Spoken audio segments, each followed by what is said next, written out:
Un cordial y respetuoso saludo. Soy Diego Tamayo, estudiante de Relaciones Internacionales y Estudios Políticos de la Universidad Militar Nueva Granada.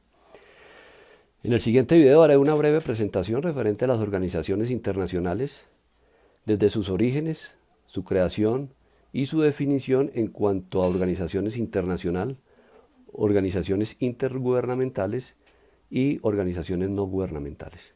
Hablaremos de los criterios de su clasificación y, por último, entraremos a definir una conclusión donde se hará referencia a la importancia de estas organizaciones internacionales para el sistema internacional.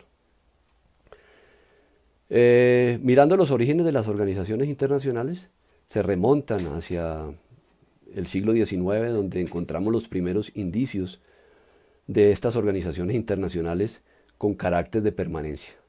A lo largo de la historia han surgido organizaciones internacionales como la Sociedad de Naciones, que se crea luego de terminar la Primera Guerra Mundial, y también vemos la conformación de la Organización de Naciones Unidas luego de terminada la Segunda Guerra Mundial.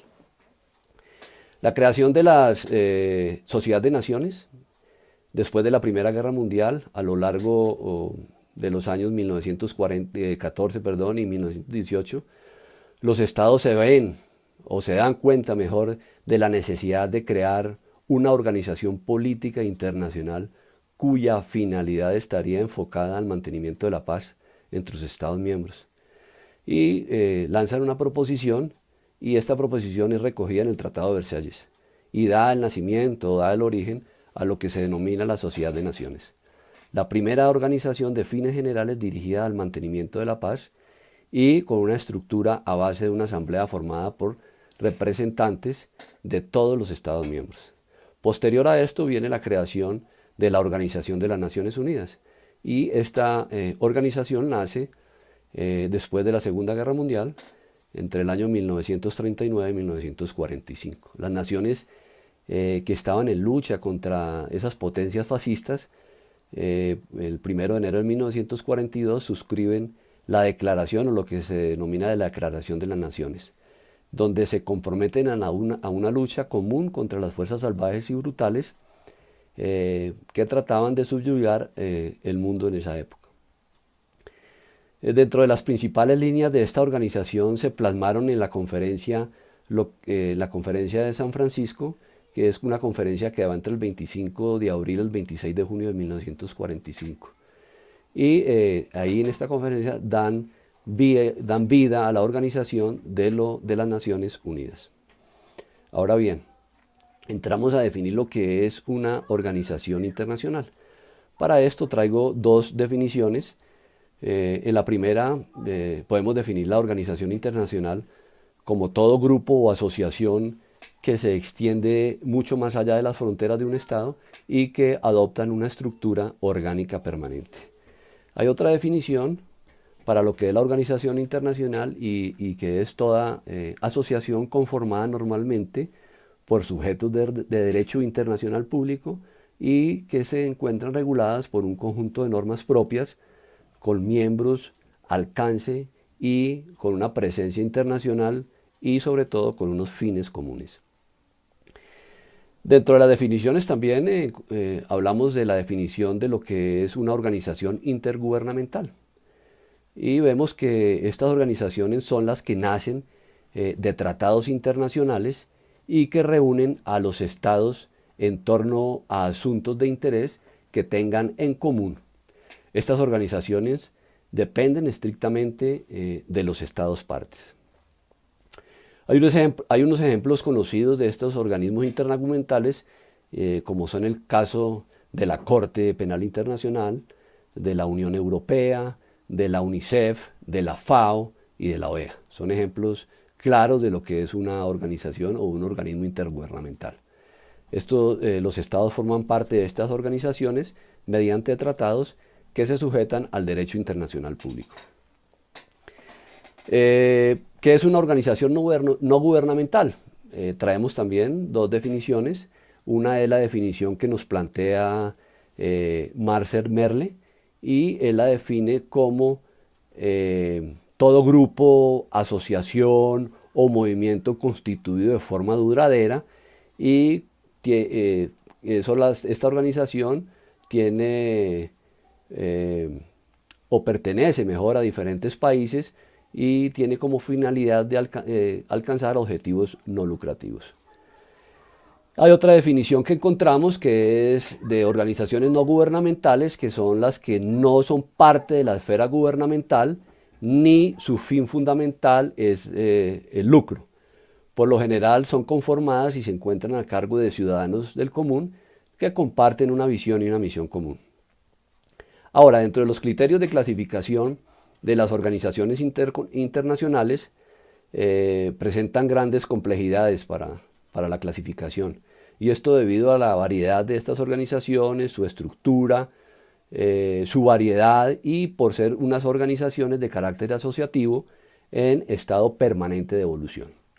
Ahora bien, en cuanto a los criterios de esa clasificación, las organizaciones internacionales encontramos que hay varios criterios y dentro de estos podemos encontrar lo que son los fines que persiguen las organizaciones, la extensión según sus poderes, según sus miembros o composición, su alcance geográfico y su alcance funcional. Ahora bien, dentro de los fines que persiguen las organizaciones, encontremos unos fines generales y unos fines específicos. Los fines generales, traigo como ejemplo la Organización de Naciones Unidas, cuyo objetivo principal es el mantenimiento de la paz y la seguridad internacional. Traigo como ejemplo también dentro de estos fines generales la Organización de Estados Americanos, cuyo objetivo principal es la seguridad del continente y la solución pacífica de las controversias y cooperación en el ámbito político y económico. Ahora, dentro de esa característica, las que tienen fines específicos, encontramos organizaciones de cooperación permanente política, encontramos organizaciones de cooperación preferentemente militar, como la OTAN, hay organizaciones de cooperación preferentemente económica, como el Banco Internacional para la Reconstrucción y el Desarrollo, como el Fondo Monetario Internacional.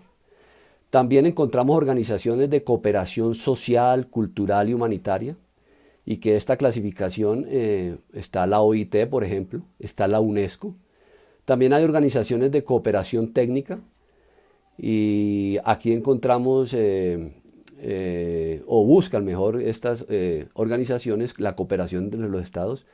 Hay organizaciones de tipo marítima, hay organizaciones de tipo aérea, organizaciones de aviación civil internacional y hay organizaciones en este punto que se dedican al sector de investigación pura o aplicada como la Agencia Internacional de Energía Atómica.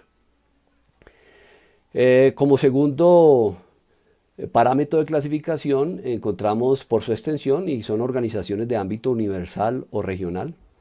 En el tercer aspecto, según su poder, entonces hay organizaciones internacionales que disponen frente a los estados o que presentan un poder muy variable de organizaciones de una frente a otra y muchas de estas organizaciones, las que tienen mucho más poder o son mucho más fuertes, en muchos de los casos obligan a sus estados a cumplir diferentes asuntos.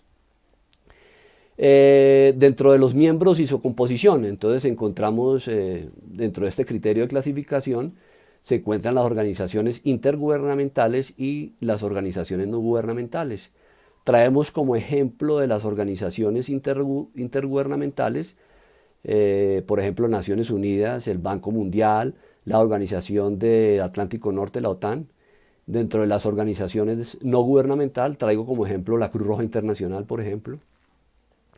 Ahora, otro criterio de clasificación, encontramos el alcance geográfico y aquí las organizaciones pues son de carácter global y sus miembros de todas las regiones del mundo. La gran mayoría son de alcance regional y subregional y en algunos casos pues son bilaterales. Otra clasificación está la del alcance funcional y estas organizaciones son de carácter general, de múltiples propósitos, mientras que otras están caracterizadas por tener propósitos más limitados, más específicos. De esta manera, pues, quedan propuestas las clasificaciones. Ahora bien, para entrar a concluir nuestra presentación, entonces, hablamos que las organizaciones internacionales, frente a lo que se denomina el sistema internacional, constituyen un excelente mecanismo para hacer frente a los problemas de los estados a un largo plazo. Ahora bien, ¿y por qué esto? Entonces, vemos que cuando las negociaciones entre gobiernos se estancan o entran en problemas, es cuando las organizaciones internacionales ofrecen sus buenos oficios con sus funcionarios para que actúen como un tercero imparcial. Y es el caso que tenemos aquí en Colombia, donde las negociaciones de paz con la FARC ha jugado un papel fundamental y muy importante la Organización de Naciones Unidas. Ahora, las organizaciones internacionales para el sistema internacional son de suma importancia, ya que en casos de conflicto los Estados miembros actúan por conducto de estas organizaciones internacionales y pueden enviar misiones de paz para que cumplan la cesación de fuego o para interponerse entre las fuerzas beligerantes. Es el caso de las misiones que cumple la OTAN. Ahora, en el mismo sentido, hay que recordar que las organizaciones internacionales formularon en 1948 legislaciones que regulan actualmente los derechos humanos y la proclamación histórica de los derechos y libertades fundamentales reconocidos a todos los hombres y mujeres del planeta. De esta manera queda planteada mi exposición. Les agradezco su atención y un feliz día.